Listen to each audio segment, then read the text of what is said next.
Hi all very good morning. I hope ಎಲ್ಲ ಚೆನ್ನಾಗಿದ್ದೀರಾ ಅಂದ್ಕೊಂಡಿದ್ದೀನಿ. ನಾನು ಕೂಡ ತುಂಬ ಚೆನ್ನಾಗಿದ್ದೀನಿ. ಸೊ ನಾನು ಇವತ್ತಿಂದ ವಾಯ್ಸ್ ಓವರ್ ಕೊಡೋಣ ಅಂತ ಹೇಳ್ಬಿಟ್ಟು ನನ್ನ ವೀಡಿಯೋಸ್ಗೆ ಇಷ್ಟು ದಿನ ನಾನು ಮ್ಯೂಸಿಕ್ ಕೊಟ್ಟು ವೀಡಿಯೋಸ್ ಹಾಕ್ತಾಯಿದ್ದೆ. ಹಾಗೆ ಎಲ್ಲರೂ ಸಪೋರ್ಟ್ ಕೂಡ ಮಾಡಿದ್ದೀರಾ. ದಯವಿಟ್ಟು ಇನ್ನು ಮುಂದೆ ಹಾಗೆ ಸಪೋರ್ಟ್ ಮಾಡಿ ಅಂತ ಕೇಳ್ಕೊತಾ ನಾನು ಬ್ಲಾಗ್ನ ಸ್ಟಾರ್ಟ್ ಮಾಡ್ತಾಯಿದ್ದೀನಿ. ಸೊ ನನ್ನ ಮಾರ್ನಿಂಗ್ ಸ್ಟಾರ್ಟ್ ಆಗೋದೆ ಬೆಳಗ್ಗೆ ಒಂದು ಲೋಟ ಬಿಸಿ ನೀರು ಕುಡ್ಕೊಂಡು ಅದರಿಂದ ಸ್ಟಾರ್ಟ್ ಮಾಡ್ತೀನಿ. ಬೆಳಗ್ಗೆನೇ ಎದ್ದಿದ ತಕ್ಷಣ ಮಕ್ಕಳಿಬ್ಬರು ಆಟ ಆಡ್ಕೋತಾ ಇದ್ರು. ಅವರು ಆಟ ಆಡೋ ಅಷ್ಟೊತ್ತಿಗೆ ನಾನೊಂದು ಲೋಟ ಬಿಸಿನೀರು ಕುಡಿದು ಬಾಗಿಲಿಗೆ ರಂಗೋಲಿ ಎಲ್ಲ ಹಾಕ್ಕೊಂಡು ಬಂದೆ. ಬೆಳಗ್ಗೆ ತಿಂಡಿಗೆ ನೋಡಿ ಫ್ರೈಡ್ ರೈಸ್ ರೆಡಿ ಮಾಡಿದೆ. ನನ್ನ ಮಗಳಿಗೆ ಸ್ಯಾಟರ್ಡೇ ಇವತ್ತು ಫುಲ್ ಡೇ ರಜಾ ಇತ್ತು. ಹಾಗಾಗಿ ಅವಳು ಸ್ಕೂಲ್ಗೆ ಹೋಗಿರಲಿಲ್ಲ. 9:30ಗೆಲ್ಲ ನಾನು ತಿಂಡಿ ರೆಡಿ ಮಾಡಿ ಇಬ್ರಿಗೂ ತಿನ್ನಿಸಿ ಮತ್ತು ನಾನು ತಿಂದೆ. ಅದಾದಮೇಲೆ ಸ್ವಲ್ಪ ಕೆಲಸ ಇತ್ತು, ಆಚೆ ಹೋಗ್ಬಿಟ್ಟು ಬಂದ್ವಿ. ಬಂದಿದ್ದ ತಕ್ಷಣ ಅಷ್ಟೊತ್ತಿಗೆ ಮಧ್ಯಾಹ್ನ ಆಗಿತ್ತು. ಇಬ್ರಿಗೂ ಮತ್ತೆ ಊಟ ಮಾಡಿಸಿ ಮೊಸರನ್ನ ತಿನ್ನಿಸ್ದೆ. ಸ್ವಲ್ಪ ಬಿಸಿಲೆಲ್ಲ ಜಾಸ್ತಿ ಇತ್ತಲ್ಲ ಹಂಗಾಗಿ. ಆಮೇಲೆ ಪಾಪು ಮಲ್ಕೊಂಡ್ಳು. ಅವಳು ಮಲ್ಕೊಂಡ್ಮೇಲೆ ನನಗೆ ಒಂದು ಸ್ವಲ್ಪ ಐಬ್ರೋಸು ಮತ್ತು ಹೇರ್ ಕಟ್ ಮಾಡಿಸೋದಿತ್ತು. ಹಂಗಾಗಿ ಒಂದು 3-4 ಗಂಟೆ ಹಂಗೆ ನಾನು ಹೇರ್ ಕಟ್ ಮಾಡಿಸ್ಕೊಂಡು ಬರೋಣ ಅಂತ ಪಾರ್ಲರ್ಗೆ ಬಂದೆ. ಸೊ ನನಗಿಂತ ಮುಂಚೆ ಒಬ್ಬರಿದ್ದರು, ಅವರಿಗೆ ಹೇರ್ ಕಟ್ಟು ಮತ್ತು ಐಬ್ರೋಸ್ ಮಾಡ್ತಾಯಿದ್ರು.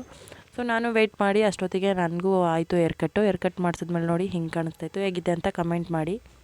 ನಾನು ತುಂಬ ಲಾಂಗ್ ಹೇರ್ ಇಷ್ಟ ಆಗೋಲ್ಲ ನನಗೆ, ಹಂಗಾಗಿ ಅವಾಗವಾಗ ನಾನು ಹೇರ್ ಕಟ್ ಮಾಡಿಸ್ತೀನಿ. ನನ್ನ ಮಗಳದು ಫ್ರೆಂಡ್ ಬರ್ಡೇ ಇದೆ ಅಂದ್ಬಿಟ್ಟು ಅವಳು ಕೂಡ ಅಷ್ಟೊತ್ತಿಗೆ ನಾನು ಬರೋ ಅಷ್ಟೊತ್ತಿಗೆ ರೆಡಿಯಾಗಿ ಹೊರಟಿದ್ಲು.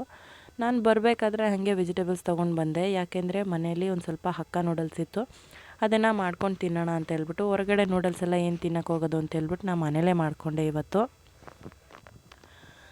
ಒಂದು ಸ್ವಲ್ಪ ಈರುಳ್ಳಿ ಮತ್ತು ಮೆಣಸಿನ್ಕಾಯಿ, ಶುಂಠಿ ಬೆಳ್ಳುಳ್ಳಿ ಪೇಸ್ಟೆಲ್ಲ ಹಾಕಿ ಲೈಟಾಗಿ ಫ್ರೈ ಮಾಡಿ ನಾವು ಕಟ್ ಮಾಡ್ಕೊಂಡಿರೋ ಈರುಳ್ಳಿ ಎಲ್ಲ ಹಾಕ್ಕೊಂಡು ಫ್ರೈ ಮಾಡ್ಕೊಂಡಿದ್ದೀನಿ. ನೀವು ಯಾವ ಥರ ಮಾಡ್ತೀರಾ ಅಂತ ಒಂದು ಕಮೆಂಟ್ ಮಾಡಿ. ನಮ್ಮ ಮನೆಯಲ್ಲಿ ನಾನು ಆವಾಗವಾಗ ಈ ಥರ ಮಾಡ್ಕೊಂಡು ತಿಂತೀನಿ. ಫ್ರೈಡ್ ರೈಸು ಮತ್ತು ನೂಡಲ್ಸ್ ಎಲ್ಲ ಜಾಸ್ತಿ ಮಾಡೋಕ್ಕೋಗಲ್ಲ. Fried rice same recipe, Hakka ನೂಡಲ್ಸ್ಗೆ ಅದರಲ್ಲೇ ಬಂದಿರೋ ಮಸಾಲೆ ಯೂಸ್ ಮಾಡ್ತೀವಿ ಅಷ್ಟೇ.